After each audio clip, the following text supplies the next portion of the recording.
This is the big episode of The Last of Pods that you've all been waiting for. I am Brandon Davis. I'm Ash Crossan, and we are here to talk about, I think, the most brutal episode of the season thus far. And, yes. Oh wow. My gosh. Episode 8 of The Last of Us is the scariest episode so far, and that's not even because of bloaters or clickers or infected. It's because of awful humanity, and we'll talk about that. But we're not going to spend too much time dissecting the episode as we usually do, because this is the biggest episode of The Last of Pods ever. We have Bella Ramsey on the show. Bella Ramsey is on the show. This has been in the works since before we even started the podcast. We knew that Bella was interested. We did not know which episode.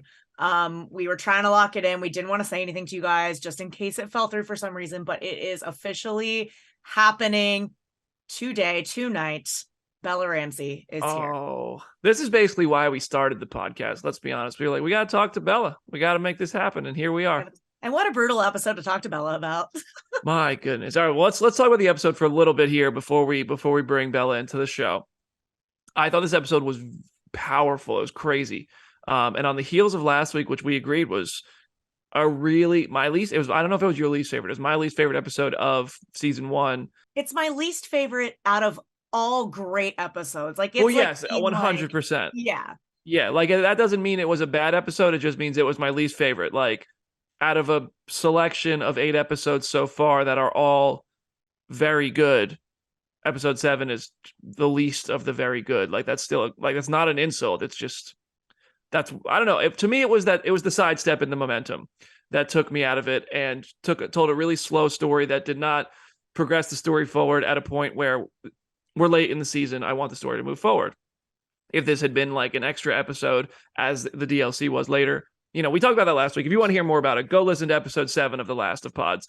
We didn't poo all over the episode. We just didn't say it was the best, for sure. And then this episode really rights that ship. The momentum right out of the gate is rolling. And if you've played the game, you're like, wow, we're rolling through this. It's happening. She's meeting the cannibals, these terrible people. And I thought Bella was great in this episode. I'm not just saying that because she's on this show today. She face planted in the snow, and that looked legit. Troy Baker told us how cold it is out there. So I think Bella did a great job. She had to carry this episode because Pedro was barely in it, and I thought she did a great job. Yeah, in the game, this is where you play as Ellie. Joel is down bad. She needs antibiotics for him, but also, yeah, she comes across these 2 guys, David and James, I think his name is. And James is played by Troy Baker, who's the original Joel in The Last of Us. But even in the game and in the show, it's like, I think in the show, it's a little more obvious that because they're a little culty and they kind of reveal that at the beginning. Whereas in the game, it is such like a surprise to me. Like, I actually was like, oh, we actually come across some good people for once. I didn't really see the twist of them being crazy, evil, scary cannibals coming. Yeah. Well, once you walk through the doors and you're let into like a crazy cult like that, I feel like nothing is off the table, not even human meat, literally. So, I mean, yes, it was surprising. It was gross, but it was just like, as soon as they open the show with that, and then you see inside of the game, this is another thing the show does again that like it's been doing all year. It deepens the story of these characters you meet that become adversaries and end up becoming just a chapter in the game. And they're just a chapter in the show, but they get a bit more depth. And so you saw this guy wanted to be a leader. He really demanded like adoration and no questions from these people, which is to me just insane. I don't know. That's why I'm not in a cult, I guess. But yeah, it was giving Far Cry 5 for sure. Woo, my goodness. But he was so creepy. And then, I mean, and a lot of this was straight out of the game. Like when Ellie first meets them, she's holding a bow and arrow in the game. When she first meets those 2 characters in the show, she's holding a rifle, but she points at, she's like, stop right there, but put the gun down, buddy boy too. And she even calls Troy's character buddy boy in the show. There's a lot of stuff in this that is word for word, beat for beat, pulled from the game, and they just keep doing that. And I love that. I really appreciate that and I say this, when I first watched the show, I binged all 9. And I was like, I liked it. And I really like the game a lot more. But I think the show's very good. It's very impressive. It's just, and as I've taken my time now and had the chance to watch each episode slowly and appreciate it and analyze it, the show has really won me more than it never didn't win me. Like, I never thought it was bad. I just think if you don't talk in hyperbole on the internet, people think you hate it. And I thought it was really good. Just not, I saw all the praise and I was like, man, I wish I felt that kind of praise. And the more I've watched it, the more I've my appreciation of every episode has gone up. Yeah.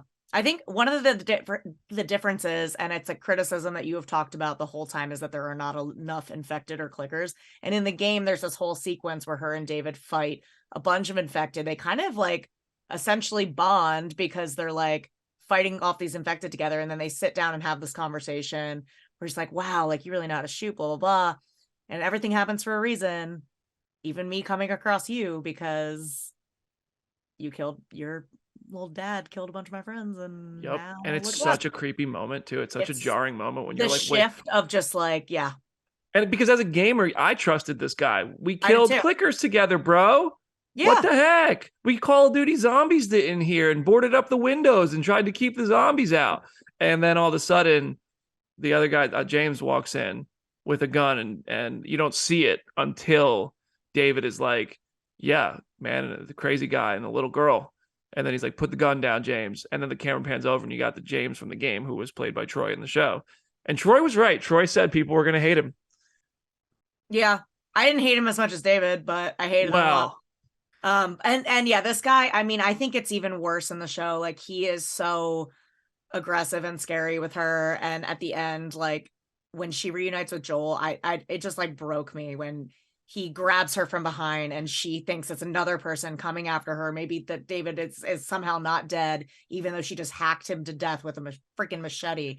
And just that moment where, like, you know, Pedro says baby girl, just like he did in the game. It just it collapsed me. Yeah, after the big fiery fight, and that fiery fight was creepy in the game too, because you gotta like hide and crouch around and really hard to get through. Yeah, like hard as in like I died a million times when I played that. That's the whole game. Oh my gosh, I swear, that's like I die on easy mode in this game. Yeah, that part is really hard. Really hard. But yeah, so then they're reunited, and Ellie is possibly really broken. Like, she's been through a lot, but I feel like this is one of the most trying, awful things she's experienced. And I hate that for her, because to this point, Ellie has been so, like, almost annoyingly optimistic. Like, it's because I mean, the Riley thing obviously traumatized her. I think it was like a really big trauma for her, but it also set like everything in motion. It was kind of her purpose, because it was like, okay, like, I'm gonna live for something. If I'm gonna live, if I'm gonna have the survivor's guilt, I have this purpose now. Whereas like this was just all bad. Yeah.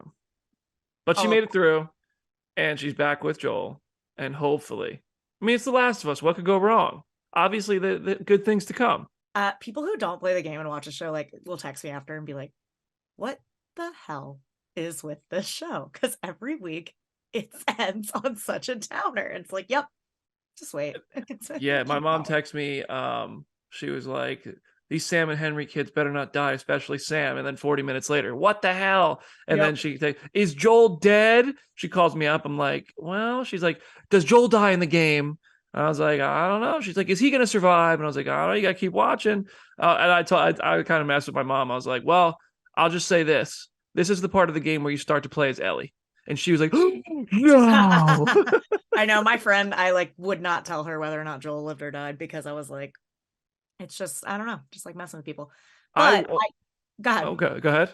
No, you go ahead. Oh, mine was totally unrelated. It was just another story about my mom. Oh, okay, tell it. I've only ever spoiled one thing for my mom, and it was a Walking Dead thing. In the episode where Tyrese died, I interviewed him before the episode came out, and I would always talk to my mom about every interview back when she used to be impressed by this stuff. Now she's just like, oh, he got another one. But so like, she would call me up. She's a huge Walking Dead fan, and she was like, well, how was the interview with the Tyrese guy, Chad L. Coleman? And I said, well, he couldn't really say much because he dies. And she was like, oh, he dies? I was like, oh my God, I'm so sorry. And I've never spoiled anything for her since then. That was like year one at Comicbook.com. Sorry, AMC. I know I wasn't supposed to do that, but I haven't done it since with anything. Atta guy. Well, I want to keep digging into episode 8, but I think we should do it with the lead of the freaking show. What do you think? I absolutely think I wasted too much time talking about spoiling things for my mom, and now it's time to talk to Bella Ramsey. So in 1 minute, we'll be right back, everybody, on The Last of Pods. This is your chance to thumbs up the video, subscribe to the Comicbook.com YouTube channel, leave us a 5-star review, share us with your friends. We'll be right back with Ellie herself, Bella Ramsey.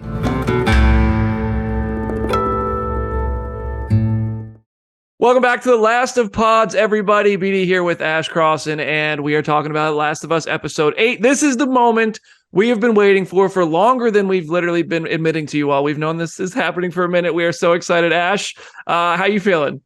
I'm feeling so good because, well, you can literally see her. Bella Ramsey is with us right now. Yes, Bella, Ellie herself.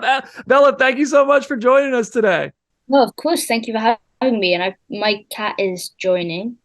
You can't see him because it's quite dark, but he's going to be a part of this because he is incredibly old, incredibly needy. Pets are welcome. Pets are welcome on The Last of Pods. I'm loving the show. I've been a fan of The Last of Us game for a decade now. I would love to just start there. I mean, for you, what have these last few weeks been like? Is it bigger than you expected? Is it like what is this experience been like becoming Ellie, and now the world gets to see it? I mean, yeah, it's been a little crazy. It's definitely bigger than I expected. I don't know. Like I knew signing onto it that it was going to be a big deal, but I don't think I really like registered it that much. But yeah, it's been cool. I've just been doing everything's sort of the same. I've just been doing like more interviews and traveling a bit more. Like I got back from Paris yesterday. It was kind of bougie. But yeah, just like little bits and bobs. You look so good in Paris, I have to say. Oh, thank you very much. You're wearing like Dior, I think. It looks so good. Yeah. Before Last of Us, a lot of us knew you from Game of Thrones, obviously, and as Lyanna Mormont. So I want to ask, I don't know if anybody's asked you this. I haven't seen it anywhere. What do you think? How would Lyanna and Ellie get along if they were ever in the same world? I think that's a great question, first of all. I think that they would initially, I just feel like Ellie would annoy Lyanna with like, I don't think Lyanna would take very well to Ellie's sense of humor and Ellie's puns and stuff. But I think once they got past that, I feel like they'd find level ground and they'd like go and kill zombies, whether they be White Walkers or clickers together. I think they'd be besties. They'd be besties. Now, let's dive into episode 8. I think this is the most unsettling episode of the show. It is a rough watch. And it's also coming off the heels of last week, which was like the DLC, which was such a beautiful backstory until it wasn't. Rough ending. But what did you learn about Ellie from that backstory, from that DLC, and seeing her relationship with Riley? I just love there's this moment where Riley gets out the $5 bill and Ellie's like, kind of says like, oh, have you done this with anybody else before, essentially? And I was like, that is me. That was me as a teenager. Yeah, I mean, that's really funny that you say that.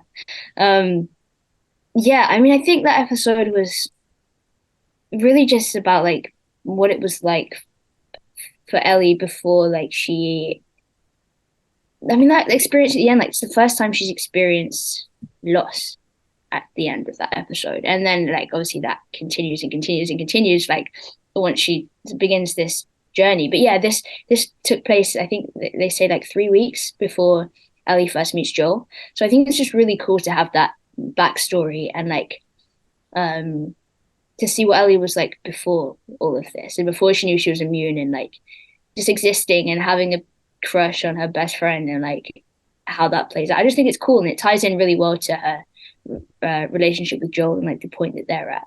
I love that HBO Max tweeted the best friend stare with like you guys looking at each other and I was like, okay, best friends. Friends. History will say they were roommates. Yeah, history will say they were roommates. That episode last week on our show, we were talking about, you know, we all have our imagination of what happened after the Riley and Ellie story ended in the show and in the game. They end at the same point. They have the choices, and then it doesn't really tell us what happens next. What do you think, as some, you know, the person who is embodying Ellie? You are Ellie. What do you think happened? Do you think about that? Yeah, I did think about that quite a lot. Because it also was going to inform like how Ellie is going forwards. I don't know, like depending on the level of trauma, like it's gonna be different. But there was conversations that happened around that actually, and I think we sort of agreed on.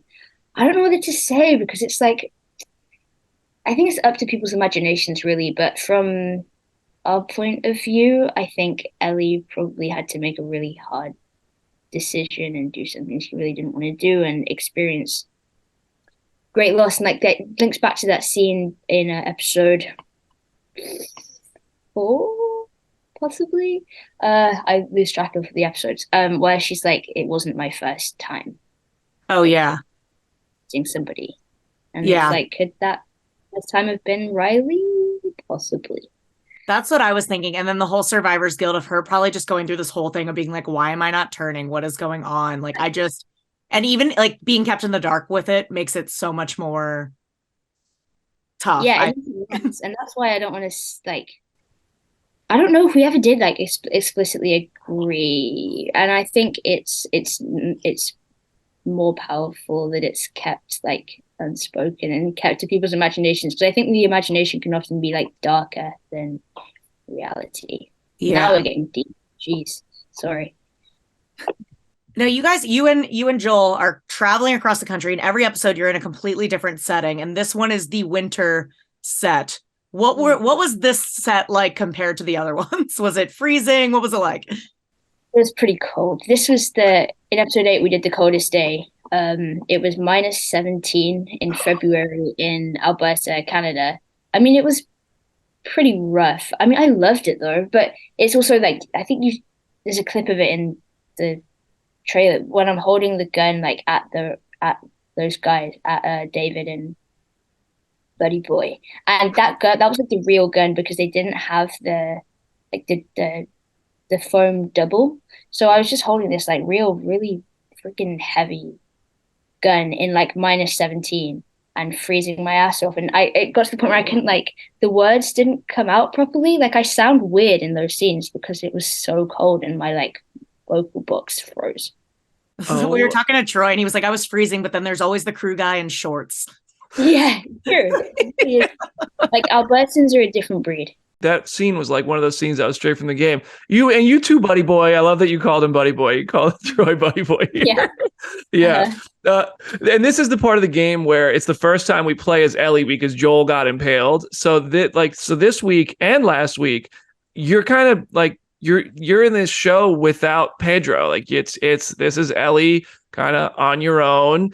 How was it? Did it change? Does the set change? Does the experience, the expectation, the day change when there is no Joel around? How does that change the energy for you?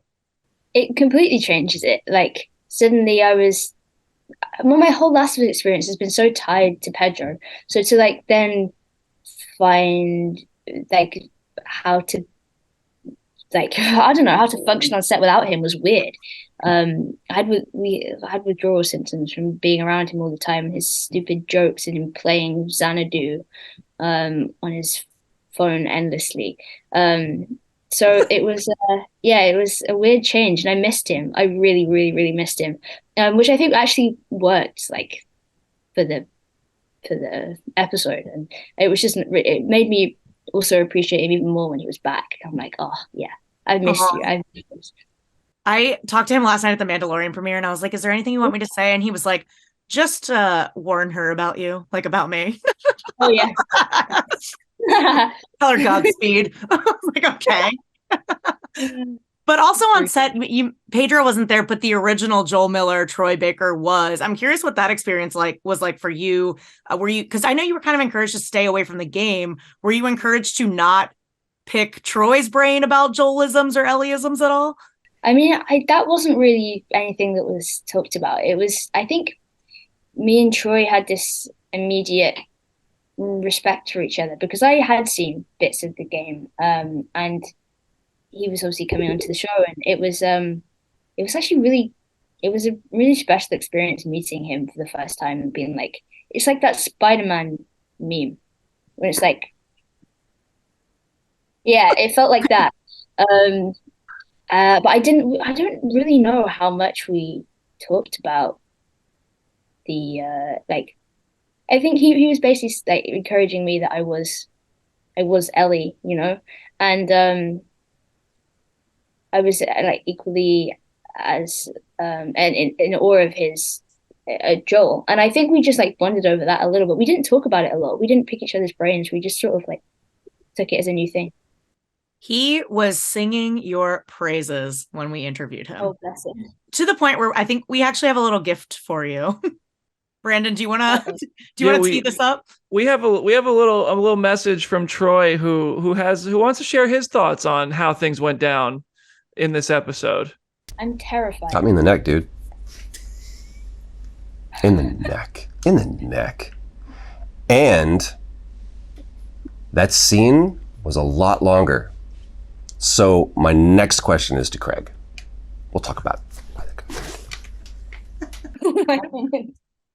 He did tell us about how messy it got and how many times they had to reset the blood bag and all that stuff. But So how many times Yeah. did you have to kill the original Joel Miller on set?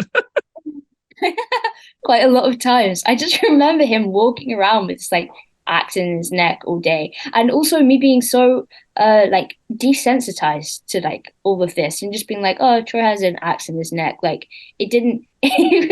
It's a problem of like growing up in this industry. You really become desensitized to things like that. That was a long day. It just kept going and going and going and going. And I think Troy was even there. Like they had to do a little insert shot, I think, of him after. Yeah, I killed original Joel quite a few times. But he was like he was like gonna murder me and like eat me, so I think it's fine. I think it was justified. I think it was justified. And actually, I mean, the reunion you touched on this about like how kind of how you actually missing Pedro kind of works for this episode. And so by the end of the episode, we have that reunion, and by that point, now Ellie's just terrified because she's just gone through the most horrific experience that we've seen in this show so far, and it wasn't even infected; it was worse. It was people, and to this point, like Ellie has been almost relentlessly optimistic despite the terrible things that have happened. And I think that's a big reason why we all love Ellie so much, and your work as Ellie. Like you do such a good job embodying this character who is just trying to love and be loved and be a light in this dark world. Do you think that like how does this kind of change Ellie, and if at all, now that because that reunion, maybe Joel expected more of an embrace and it comes, but it's this horrific moment. And what do you think this kind of like what happens now? Oh, that's a big question. Yeah, I mean, it's definitely a shift. Like, she's experienced traumas before, but like this is like nothing that she's ever experienced. And I don't think she ever anticipated like of all the things that could have gone wrong in this world, like all the time she could have died up until now. Like she did not anticipate this. I think she is also scared not only of like what happened with David and what he was going to do to her, but she's also I think maybe more afraid of what she did to him and that violence that lives within her. I don't think that we see her like she punched Bethany in the face in the last episode, and like we've seen her be violent, but not like this. Like this is, and I think that scares her, like what she's capable of. I remember in the first episode, the look on your face when Joel kills the Fedra soldier. It's like such a shock.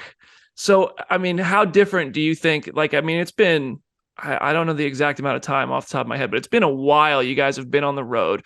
And from that moment till now, so much has happened. I mean, how different of a character do you think Ellie is from that moment where that facial expression was just like, couldn't look away in shock over Joel killing the Fedra soldiers to now, I mean, having to bring out these survival instincts that become quite violent as a means to keep going. Machete. Yeah. Yeah. I mean, like, I think that look was one of shock, but also of like, it was, she liked it. And she liked seeing someone be so violent for her.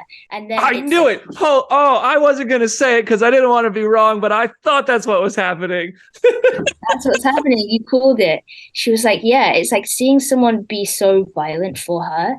It's like, she secretly loves it. I mean, I don't even think it's a secret. And so then it's like the full circle of now she's basically she's like replicating that, essentially replicating Joel's actions. Like she killed David probably within like the first 2 hacks of the axe to his face, and she just kept going and kept going and kept going, and it felt good. In the same way that like when Joel was beating that guy to death, it was like he didn't have to do that. It's sort of, yeah, I don't know, it's a lot. What was that like, just for like the technical aspect of filming that on set? That had to be such a draining day of just hacking someone with a machete over and over and over. Well, the actual hacking part was right at the very end of the day, and we were pushed for time. That was one of the longest days that I did on set. All like the basically all the lead up to that moment took the longest amount of time, and then the actual hacking part was right at the end. Literally, like had to leg it back to unit base to get blood splatters like painted on my face, and then sprint back to just do it within the last like 20 minutes of the day. I think we did 2, maybe 3 takes of that, squished into the end, and yeah, it was a lot. But I think I had all the energy from the rest of the day, just like that adrenaline high. You know, when you're so tired that you suddenly have like so much energy. I feel like that's what happened. And I was like, the actual thing that I was hitting was like a tray of, it was like spongy. It was like a sponge filled with blood, and yeah, it was interesting for sure. Sounds fun. Yeah, it was really fun. Overall, fun. That sounds fun. What has been your favorite reactions to the show so far? I have a couple.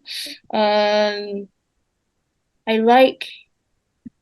Oh man, this is a hard question. There's been, you know how also I had an oath with Craig Mazin that I wasn't going to look at comments, and I feel like I've slightly dramatically broken that oath the last couple of weeks. I've liked people's. I'm very aware that I have like there's like a gay army who are on Twitter who are just like supporting me and Ellie, and it's like they're so much louder than any people who still hate it or hate the show, like the homophobic trolls, whatever. And it's just like that feels nice to just have like that army behind me. That's been a reaction that I've really enjoyed.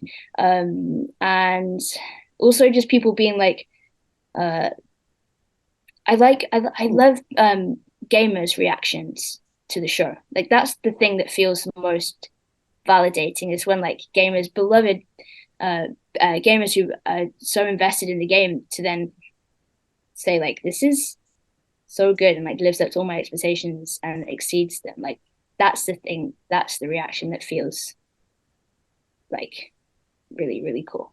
Have you seen, it's like the meme, it's Joel and Ellie in the game, and Joel's wearing a shirt that says, "I love my lesbian daughter." Oh yeah, That's my favorite. Oh, and actually, you know, to answer your question better, like it's all the memes that have come out of it. Oh, the meme reactions that people are doing. Like there was one the other day that I loved after the episode 7, where it's like game Ellie has her hands in her head and she's like, "I'm so gay, what the fuck?" And I just love them. I love people like rehashing the game memes to like react to the show.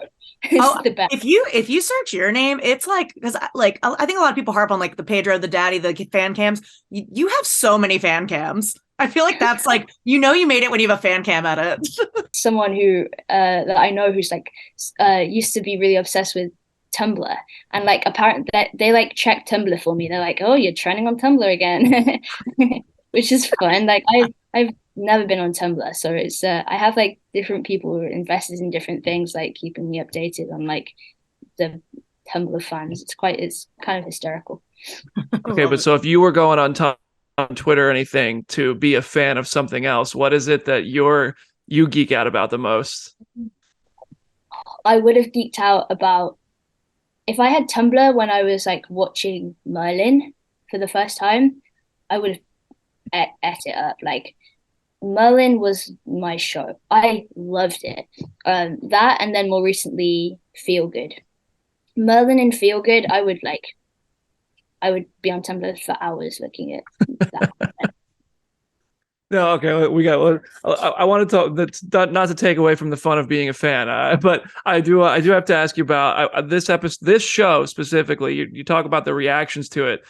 Each episode seems to really punch us in the gut. Whether it's Nick Offerman and the romantic tragedy ending, or Henry and Sam, or this episode 8. Each one has a different emotional punch, to the point that my mom will text me and be like, "I hate that I love this show. It hurts me so much." But so has any of the episodes stood out to you as like memorably challenging emotionally to get through? What has been the toughest one for you to like look at and be like, "Wow, Ellie's got to go through this. I have to perform this." Episode 8 for sure. Like, this one, no question. Yeah, this one.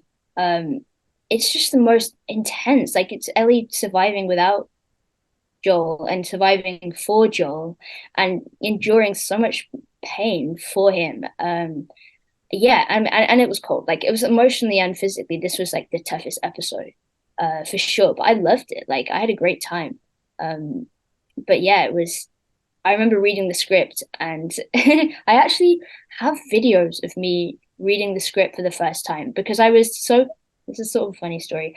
I was really concerned that my American accent wasn't American anymore because I'd like got so used to it. So it's like I'm gonna record myself reading this episode out loud so that I can listen back and see if I sound American. And then it just turned into me like live reacting to the the crazy shit that I was reading. And I have them somewhere. I dread. I don't think I can ever watch them back. But I remember the first time I realized reading the script that like these guys were cannibals. I was like, what? It was, yeah, it was pretty. I want to see those. Yeah, Well, if you don't want to watch them, we will. It's maybe one day. I mentioned I talked to Pedro last night, and he was like, I was like, oh, is there anything you want me to ask? And he was like, I talk to her constantly. I'm curious what that friendship means to you, and what's the last thing you guys chatted about? Oh, the last thing we chatted about was the fact that he came to London and didn't see me. I know. I would be so mad. Yeah. You should go buy some golf clubs. Oh, don't you know? Bella, if it makes you feel better, he left his premiere outfit for The Mandalorian in London and then had to change his outfit. So that's karma. Wow. That is karma. You guys are all wrapped up on season 1 and season 2 renewal. We're all so excited to hear about. Are you like, how do you get ready to go back to work and do this again? How are you feeling about that? I'm really excited. It still feels surreal to me that it's gonna go again.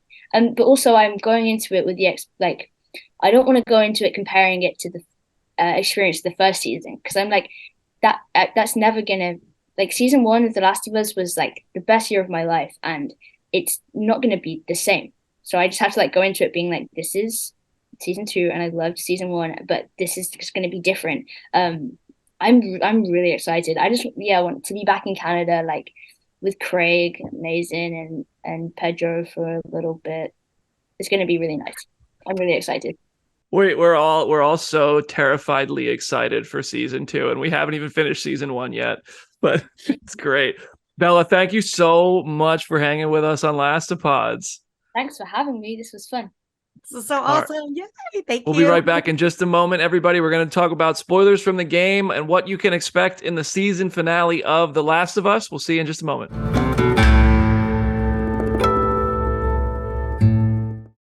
Woo, that was the best interview we've ever had on Lastopods. And I say that after every interview. They're all equally the best, but that was the best. That was amazing. Also, I did not know that the Riley to Joel timeline was only 3 weeks. I didn't know that, and I also find it interesting that I was wondering if she was going to say anything, and I kind of appreciate that she didn't, that it seems they did have conversations about what happened after the Riley Ellie moment, but I think Bella recognizes that if she says anything, that's going to become gospel on the internet. That's going to be the canon that we all tell. And it's just, I appreciate that she left it up to her imagination, because we just talked last week about how it's so powerful when you don't really know yet. You just know it's bad. Yeah. Yeah. So this is the part of the show, everybody, where we talk spoilers for next week's episode based on the game. So if you don't want to know what happens in the game, what could be happening in the season 1 finale of The Last of Us, this is your stepping off point. If you stick with this show till the end, there's a little extra treat for you, a little extra interview bit coming up later in the episode. At the very end, we will sign off, and then we will play a little clip for you guys. So stay tuned for that. But you got to get through some spoilers first. So we are at the end of the game pretty much now. Yeah, I feel like we've talked about the ending of the game so many times that there's almost like nothing much more to say, but like I assume we are going straight to the hospital after this, and it's going to be a bloodbath, and they're going to kill John Wick's dog. Yeah. Joel Wick. We should have asked Bella to FaceTime Pedro just now. We should be like, hey, you guys talk all the time. Can you get him to say hi? Pedro's so sick of me right now. You two have been hanging out a little too much. All right. I need some Pedro time. I see him more than I see you at this point. I didn't even get to interview him at the Mandalorian junket. But I did have a good time. But I saw you guys' interview, and you daddied a little too close to the sun. Now, guess what? That's your new phrase. No, I'm retired from daddy. It's done. It's jumped the shark. It's done. We buried it to sea. There's no more daddying with Pedro. He's now father. All right, so back to The Last of Us. Yeah, so basically the only other thing really that we haven't seen yet is the running little Easter egg in season 1. The giraffes. The giraffe. Yeah. The giraffe. The giraffes. There's this beautiful scene in the game where Ellie and Joel are kind of getting to Salt Lake City, and this herd of giraffes goes by, and it's just this beautiful moment right after this horrific sequence, and it just kind of shows you there's still some beauty in this world, and Ellie can still be enamored with something, which is important to me. May I tease something for next week? Oh, may I? Please. Guys, you are going to want to tune into next week too, because we did ask Bella about the finale, and we do have some things that she may share with us next week as well. So I love that we did that. We did, yes, 100%. That's a great tease. Just basically listen to the Last of Pods every week, always.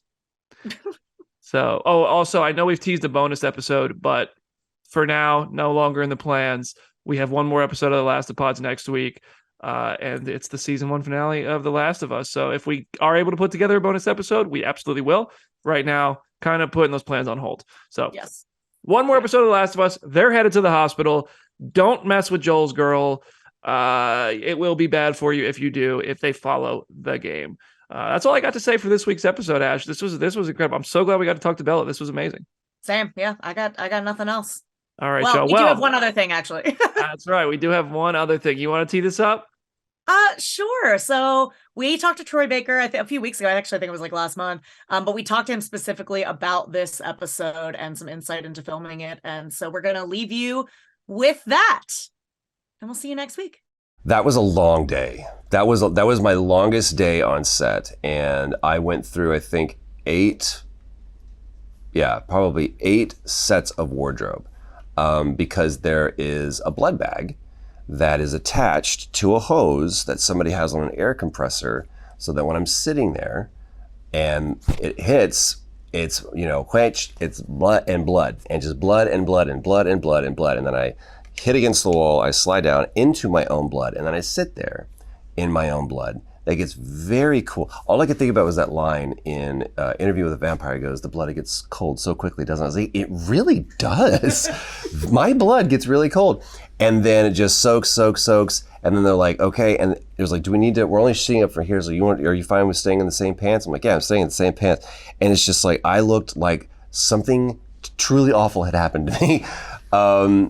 But that doesn't include, like, there's a prosthetic so that the cleaver like goes in and it was magnetically attached so that it stays in there.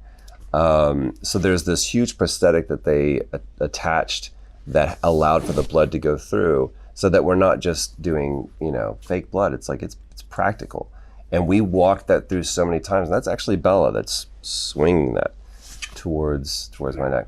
Bella better not miss. She's. Thankfully, Bella did not miss. Thankfully, because otherwise that would have gone into my head. The hardest thing that actually happened is that room was built out and everything that is there, but we're on a soundstage. But I went back and I hit this metal shelf so hard. I don't think it's the take that they use, but I saw everyone basically went, ooh, we may need to get a new actor. Oh no. How did it look? We got it?